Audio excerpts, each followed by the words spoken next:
तो गाइस जैसा कि आज तीज है तो आप सभी को मेरे तरफ से हैप्पी तीज। और रात में मेरा ठेकुआ बनाते बनाते बहुत ज़्यादा रात हो गया था, जिसकी वजह से हम मेहंदी नहीं लगा पाए थे।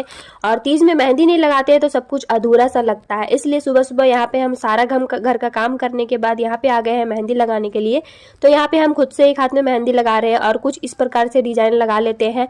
और फिर जब ये सूख जाता है तो इसको बाहर जाके यहाँ पे सब छुड़ा लेते हैं और कुछ इस प्रकार से रंग आता है। उसके बाद जाके नहा लेते हैं और आ जाते हैं छत के ऊपर कपड़ा पसारने के लिए, क्योंकि इस बार तीज ना सुबह में ही होने वाला है तीज का पूजा, इसलिए दोपहर में ही हम 12 बजे तैयार हो जाते हैं यहाँ पे तीज का पूजा करने के लिए। और ऊपर में हम लोग पूजा कर रहे हैं। उसके बाद सारा सामान लेके हम और मम्मी आ जाते हैं ऊपर में जहाँ पे पूजा करने वाले हैं। और सुबह में ही यहाँ पे सारा साफ कर दिए थे धो करके।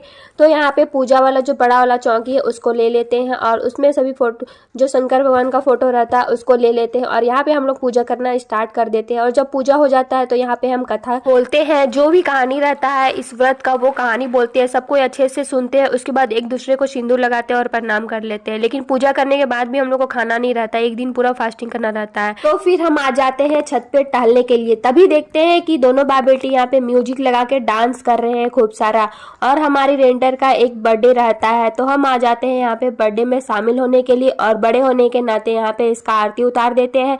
उसके बाद केक कटिंग करती है और सबको खिलाती है। ये लोग तो खूब सारा मस्ती कर रहे थे, लेकिन हम बहुत ज्यादा थक गए थे तो फिर हम चले जाते हैं सोने के लिए।